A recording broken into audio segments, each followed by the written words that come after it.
పౌలు లాంటి హృదయం మనకున్నదా? ఒనేసిములాగా పశ్చాత్తాపపడే హృదయం మనకున్నదా?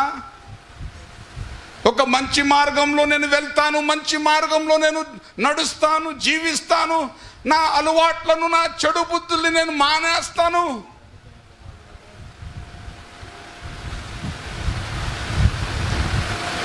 వాక్యాల తర్వాత వాక్యాలు, సండే తర్వాత సండే,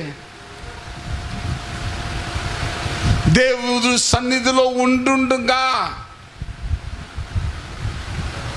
మన జీవితంలో ఈరోజు పశ్చాత్తాపం లేదు, మార్పు లేకుండా అయిపోతుంది.